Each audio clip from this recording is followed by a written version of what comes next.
Bene, adesso riprendiamo la meditazione dell'Epistola di Giacomo, stiamo andando avanti nella lettura di questa bella epistola e siamo arrivati al capitolo 2, abbiamo concluso con il versetto 13 della- del discorso la scorsa volta e riprendiamo quindi questa sera leggendo in Giacomo, capitolo 2. Leggeremo dal verso 14 al verso 25, che è la fine del secondo capitolo. Leggeremo prima tutto il testo, poi lo meditiamo per passi per poter poi fare le nostre riflessioni su quello che ci vuole insegnare l'Apostolo. Quindi Giacomo capitolo 2, dal verso 14, dice così: A che serve, fratelli miei, se uno dice di aver fede, ma non ha opere? Può la fede salvarlo? Se un fratello o una sorella non hanno vestiti e mancano del cibo quotidiano, e uno di voi dice loro: andate in pace, scaldatevi e saziatevi, ma non date loro le cose necessarie al corpo, a che cosa serve? Così è della fede. Se non ha opere, è per se stessa morta. Anzi, uno piuttosto dirà: tu hai la fede e io ho le opere. Mostrami la tua fede senza le tue opere, e io con le mie opere ti mostrerò la mia fede. Tu credi che c'è un solo Dio, e fai bene. Anche i demoni lo credono e tremano. Insensato, vuoi renderti conto che la fede senza le opere non ha valore? Abramo, nostro padre, non fu forse giustificato per le opere quando offrì suo figlio Isacco sull'altare? Tu vedi che la fede agiva insieme alle sue opere e che per le opere la fede fu resa completa. Così fu adempiuta la scrittura che dice: Abramo credette a Dio e ciò gli fu messo in conto come giustizia e fu chiamato amico di Dio. Dunque vedete che l'uomo è giustificato per le opere e non per la fede soltanto. E così Rahab, la prostituta, non fu anche lei giustificata per le opere quando accolse gli inviati e li fece ripartire per un'altra strada? Infatti, come il corpo senza lo spirito è morto, così anche la fede senza le opere è morta. Ecco, ritorno indietro, ritorno al versetto 14 per iniziare a meditare questa- questo bel brano, questo bel insegnamento dell'Apostolo. Questo è l'argomento che più si associa all'epistola di Giacomo, la fede e le opere. Avevamo già accennato, vi ricordate, all'inizio, nella premessa dell'epistola, che Martin Lutero non accettava questa epistola. Noi sappiamo la storia di Martin Lutero, lui aveva conquistato la verità della salvezza per grazia e quindi eh, arrivando da una cultura, quella cattolica, medievale, delle opere meritorie, delle indulgenze, delle elemosine, eh, che lui aveva rigettato perché aveva compreso che la salvezza è per grazia mediante la fede. Ecco, Giacomo gli sembrò troppo legato a questi argomenti, lo rifiutò nelle sue affermazioni, ma poi quando Martin Lutero stesso spiegava la fede che eh, lui leggeva da Paolo, se voi leggete i suoi scritti, vi sembrerà di leggere un commento all'epistola di Giacomo, perché i principi insegnati da Giacomo erano i principi che anche Martin Lutero sposava perfettamente. Quindi questa premessa per dire che nella storia della Chiesa qualcuno ha dibattuto eh, sull'utilità di questa epistola, perché c'è stato sempre questo equivoco, soprattutto nell'ambito di chi era uscito dal contesto cattolico romano, di un'epistola che parlasse delle opere come se servissero per la salvezza. In realtà lo vedremo in modo particolare in questo brano, non è così, Giacomo non sta parlando di qualcosa che ci porta alla salvezza diverso dalla fede, tutt'altro. Intanto dice, si aggancia a- lui usa questo verso 14 per legare due esempi pratici che lui aveva fatto. Il primo, lo ricorderete, era quello del favoritismo, del ricco che entra nel luogo di culto e lo si accoglie mettendolo nel posto d'onore, e del povero che entra e lo mettono in un angolo per terra. Fa questo esempio pratico, probabilmente era qualcosa che lui aveva visto nelle chiese. Ecco, Giacomo si serve del verso 14 per collegare due esempi pratici. Infatti il secondo esempio è quello del fratello e della sorella che hanno bisogno di cibo, hanno bisogno di vestiti, e lui fa poi questo esempio. Però lo aggancia e lo collega con il verso 14. A che serve, fratelli miei, se uno dice di aver fede ma non ha opere? Può la fede salvarlo? Non sta dicendo può la fede salvarlo in senso assoluto. Certo che la fede salva, noi veniamo salvati per grazia mediante la fede, ma sta dicendo può quella fede che non ha opere, salvarlo? E da qui inizia la la sua spiegazione di che cosa vuole intendere. Probabilmente anche qui Giacomo non sta facendo un discorso teorico, ci ricordiamo che sta parlando ai giudei che erano all'estero, e vuole dare a loro degli strumenti di aiuto per essere saldi nella fede in un contesto pagano, in un contesto che non conosce che cos'è la vera grazia e la vera fede in Cristo. E quindi probabilmente anche questo esempio che fa è un esempio che è nella sua memoria, nella sua esperienza di pastore e di credente che frequentava la comunità cristiana. Probabilmente è così, ma in ogni caso è un esempio molto molto pratico.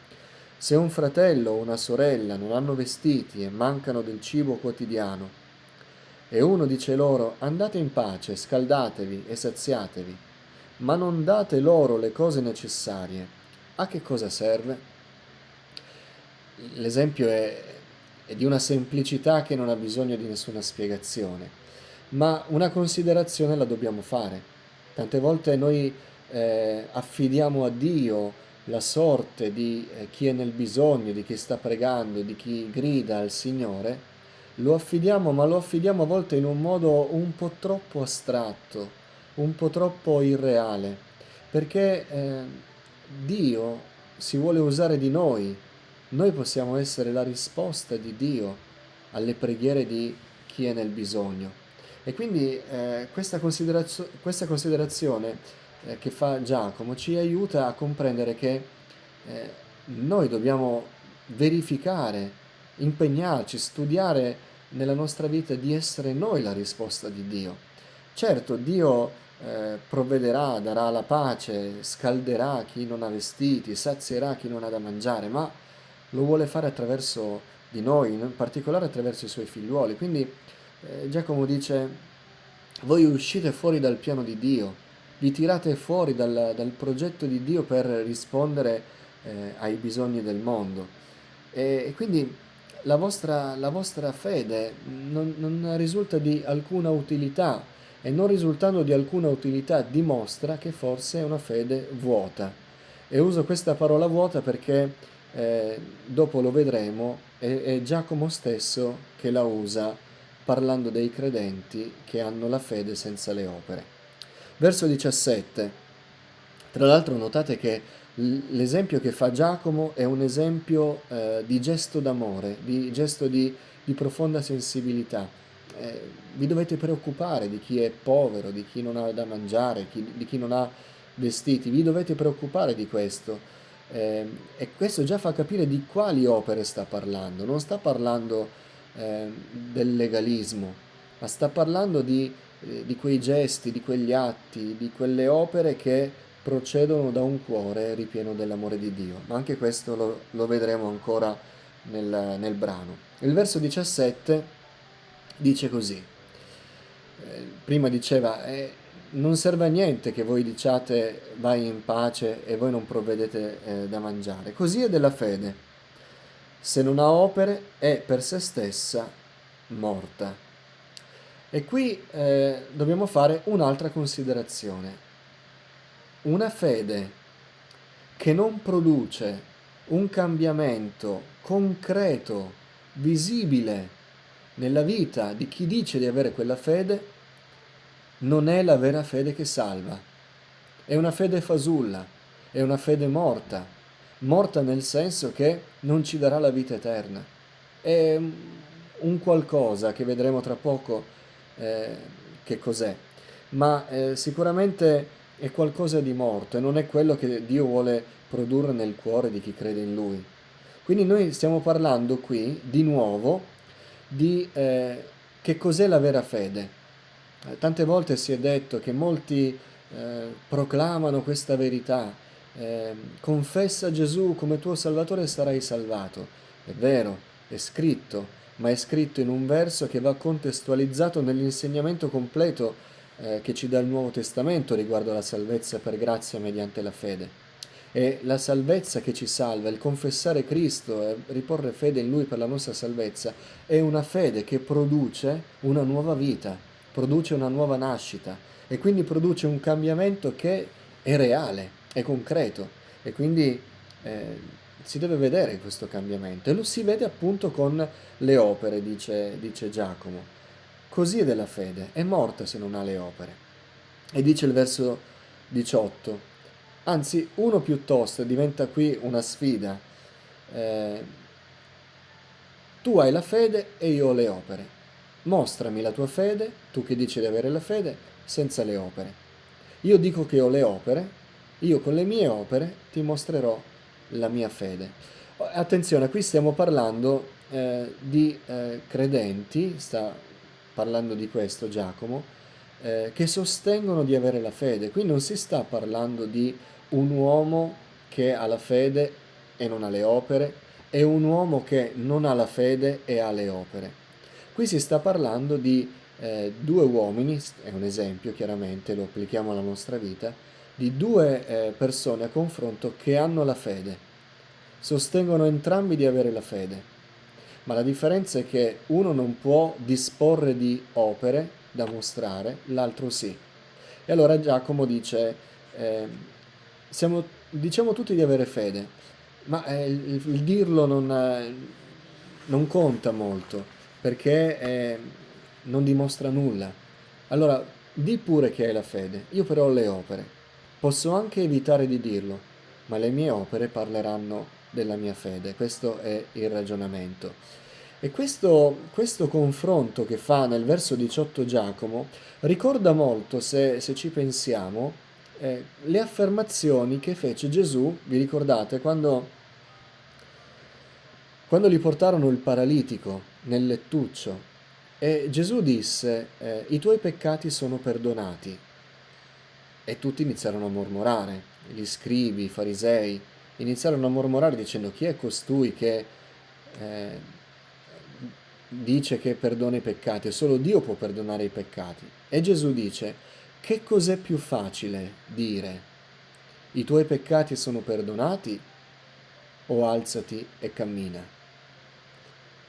E Gesù disse, ora finché sappiate che io ho in me l'autorità per perdonare, quindi qualcosa che voi non potete vedere perché è spirituale, affinché lo sappiate, io ti dico, disse al paralitico, alzati e cammina. Quindi mostrò visibilmente che quello che lui affermava riguardo a ciò che era spirituale, quindi non visibile con gli occhi fisici, esisteva davvero. E il parallelo è lo stesso quello che fa Giacomo. Come Gesù dimostrò che poteva perdonare i peccati, qualcosa di non visibile all'occhio, guarendo quel malato, Giacomo dice, tu puoi pure dire, ed è facile dire che hai la fede, come è facile dirlo per chiunque, puoi dire i tuoi peccati sono perdonati, nessuno lo vede. Quindi lo sostieni, ma rimane il dubbio. E Gesù disse, no, io il dubbio ve lo tolgo, vi faccio vedere che quello che a voi sembra invece più difficile, io lo faccio, in realtà ribalto le priorità. Giacomo sta dicendo, tu puoi pure dire di non avere di avere la fede, io però preferisco farti vedere le opere che dimostrano la mia fede e questo sarà sicuramente più eloquente di quello che tu mi puoi dire. Verso 19, questa è una frase fortissima di Giacomo. Tu credi che c'è un solo Dio e fai bene. E qui è il riferimento allo Shema ebraico, il comandamento degli ebrei, ascolta Israele. il Signore, il tuo Dio, è l'unico Dio. L'unicità di Dio, che era il tratto caratteristico della fede ebraica nell'epoca antica. Ecco, Giacomo si sta riferendo a questo, il suo uditorio è un uditorio ebraico, quindi quando lui scrive così i suoi lettori sanno a che cosa si sta riferendo. Tu credi che c'è un solo Dio, fai bene. Attenzione, anche i demoni lo credono e tremano, letteralmente hanno i brividi, quindi fa proprio vedere l'idea che c'è una reazione profonda a questa verità. E sicuramente essere paragonati ai demoni non farà piacere. Un altro di quei punti molto diretti dell'Apostolo Giacomo che usa per far capire bene il concetto. Direi che l'urto che si sente nel cuore quando si viene confrontati con i demoni sicuramente risveglia l'attenzione. Ecco, Giacomo qui sta dicendo una cosa. Sicuramente non si può parlare di opere d'amore, opere di grazia per quanto riguarda i demoni. E però i demoni credono che c'è un solo Dio, non lo negano assolutamente. Quindi Giacomo sta dicendo, se voi non avete le opere e sostenete di avere la fede, la vostra fede è semplicemente un'adesione intellettuale. La vostra vita non è stata trasformata dalla vostra fede, quindi voi state aderendo a delle idee, è una fede mentale, è una fede che non vi ha trasformati, è una fede che non si è trasformata in una vita pratica che si conduce nel mondo. È una fede che rimane a livello intellettuale, esattamente il tipo di fede che hanno anche i demoni. Credono nella verità di Dio, sanno chi è Dio, la sua autorità, la sua sovranità in ogni cosa. A quelle cose loro credono, nel senso che non dicono che sono false, non le contestano assolutamente, però sappiamo qual è la fine che fanno i demoni. Non è fede la loro, è semplicemente un sapere delle cose e riconoscere che sono vere, ma non è quello che salva, è la fede in Cristo che produce una nuova vita che salva. E quindi se la nostra rimane una fede intellettuale, una fede che aderisce a delle cose, che ritiene vere, ma poi nel nostro cuore non c'è cambiamento, non c'è una trasformazione pratica, allora quella fede è davvero fasulla. Noi possiamo parlare di Dio, possiamo dire di credere in Dio, ma queste cose non ci porteranno a niente. Il verso 20, insensato, dice Giacomo, letteralmente vuoto. Ma qui non sta dicendo alle persone voi siete persone vuote, chiaramente sta intendendo hai una fede vuota, hai una fede che non ti porterà da nessuna parte. Vuoi renderti conto che, e qui fa un bellissimo gioco di parole l'Apostolo, che la fede senza opere non ha opere, letteralmente, poi è tradotto meglio in italiano non ha valore, ma nel testo originale Giacomo dice la fede senza opere è inoperosa, la fede senza opere non ha opera. E quindi sta proprio legando la fede alle opere, dicendo le opere che tu fai sono l'opera della fede. Vuoi renderti conto che è vuota la tua fede se non manifesta dei frutti che sono appunto le opere. Ora, di quali opere stiamo parlando? Forse è necessario specificarlo per comprenderlo bene. Sicuramente non stiamo parlando delle opere della legge, quella serie di norme che rendevano religiosi gli ebrei e che li portava a credere che il rispetto di quelle norme li avrebbe salvati e resi graditi davanti a Dio. Non questo, perché qui questo sarebbe la salvezza per opere, le opere meritorie. No, qui si sta parlando, le opere a cui si riferisce Giacomo sono le opere innanzitutto di ubbidienza a Dio, perché farà l'esempio di Abramo e l'opera esempio che usa Giacomo riguardo alla storia di Abramo è un'opera che Abramo compie per ubbidire a Dio. Quindi le opere di cui parla Giacomo sono le opere di ubbidienza a Dio, e le opere di amore verso il prossimo. Farà poi l'esempio di Rahab, la prostituta, che fece delle opere che aiutarono le due spie, quindi andarono in favore di chi aveva una necessità in quel momento. Quindi di queste opere sta parlando Giacomo, opere di ubbidienza a Dio e opere di amore verso il prossimo. E così inizia, verso 21. Abramo, nostro padre, non fu forse giustificato per le opere quando offrì suo figlio Isacco? E qui prende il grande gesto di Abramo.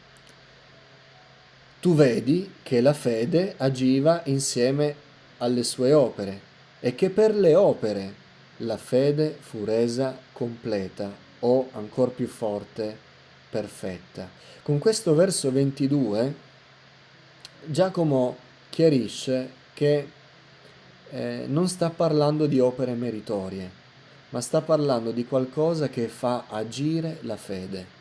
La fede agiva insieme alle sue opere, c'era un connubio, erano legate le opere, gli atti di Abramo con la fede che lui aveva nel cuore.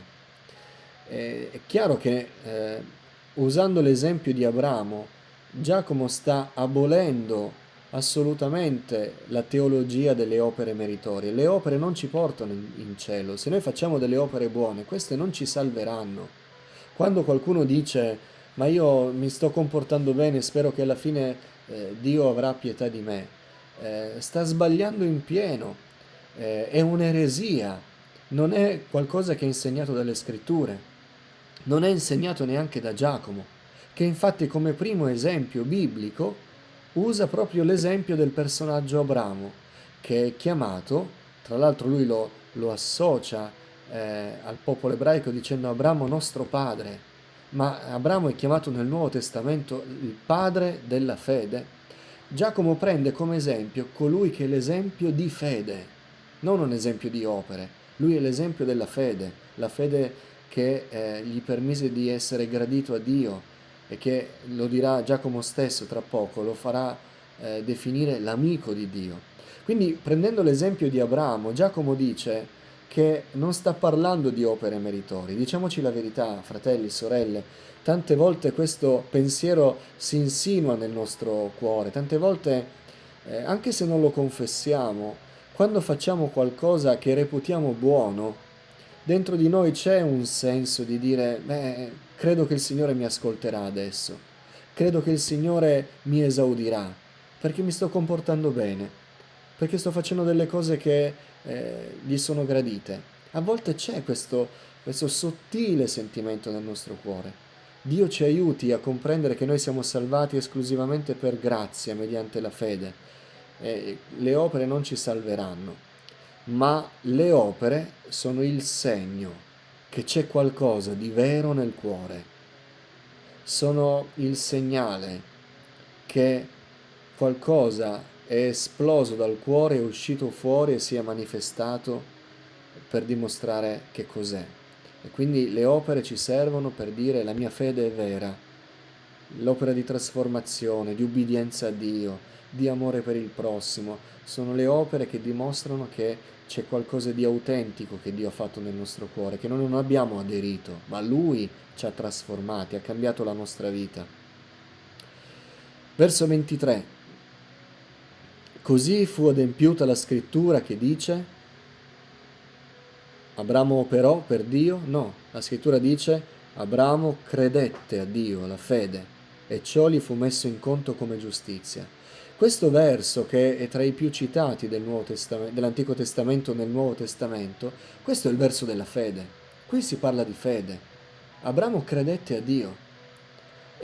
Eppure questo verso della fede è legato alle opere di Abramo, a quello che lui fece. Quindi non solo credette ma fece, e fu chiamato amico di Dio. Tutto quello che noi solitamente nei nostri discorsi generali attribuiamo alla fede di Abramo, Giacomo sta dicendo, è giusto che noi lo attribuiamo alla fede di Abramo, è giusto che Dio lo chiamò amico perché Abramo ebbe fede in lui, è giusto che Dio gli mise in conto come giustizia perché lui credette in Dio. Queste cose sono della fede di Abramo, però dice Giacomo, rendetevi conto che noi stiamo parlando della fede di Abramo e ci appoggiamo sulle sue opere.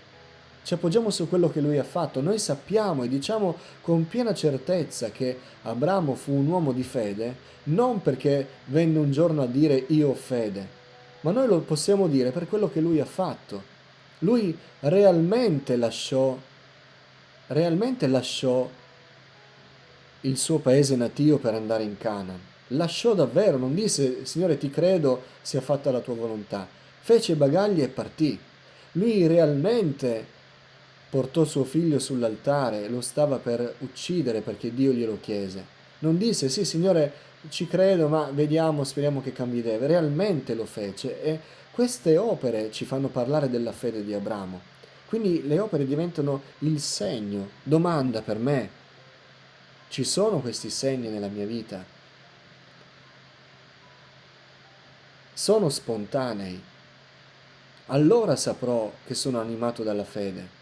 Allora saprò che la mia vita è trasformata. Io voglio compiere delle opere di ubbidienza a Dio. Quando Dio mi chiede di fare delle cose, le voglio fare. Ricordatevi quando abbiamo parlato dell'espressione facitori, che è di più di mettere in pratica. Io voglio fare, voglio trasformare in concretezza quello che Dio mi chiede di fare. Lo voglio fare perché allora saprò che ho una fede autentica. Dunque vedete, verso 24 dice Giacomo, che l'uomo è giustificato per opere e non per fede soltanto. Ma non sta dicendo per opere nel senso che se fai le opere sei giustificato. L'ha legato alla fede, per fede soltanto. Vanno insieme. Il verso 23 va legato al verso 22. Scusate, il verso 24 va legato al verso 22. La fede agiva insieme alle opere. La fede agiva insieme alle opere. Siamo giustificati per fede e quindi per opere, perché sono legate, vanno insieme, per forza. Ci sono dei movimenti religiosi, evangelici purtroppo, che parlano e teorizzano, sono profondamente eh, addentrati nelle dispute, ma poi non hanno opere, non hanno opere che dimostrano ubbidienza a Dio, a quello che Lui comanda, non hanno opere che li portano a manifestare l'amore che Dio ha messo nel cuore. Beh, le varie dispute non servono a niente, non dimostrano alcuna fede, ma fede che salva chiaramente. Possono essere altri tipi di fede, ma a noi interessa una sola fede, ed è la fede che ci salva. E questa noi dobbiamo verificarla attraverso i segni che vengono manifestati fuori. Verso 25, l'ultimo esempio, siamo avviati alla conclusione. E così Rahab, la prostituta, non fu anche lei giustificata per le opere quando accolse gli inviati e li fece ripartire per un'altra strada?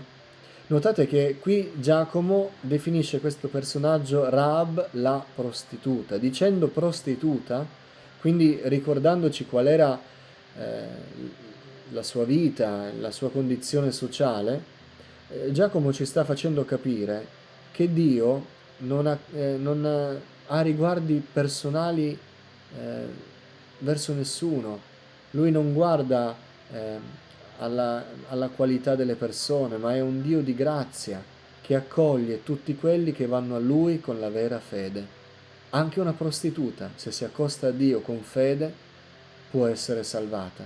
Prima l'esempio era di Abramo, che poteva essere la punta di eccellenza della cultura ebraica. E quindi Giacomo dice, non vi sbagliate fratelli, non vi parlo solo dei modelli che sono i nostri modelli religiosi, culturali, Abramo, il nostro padre spirituale, ma vi faccio anche l'esempio di Rab, che era una prostituta, eppure anche lei esercitò la fede, però quella fede fu vera, lei ebbe fede vera nei confronti del Signore. Da che cosa lo sappiamo che ebbe una fede vera?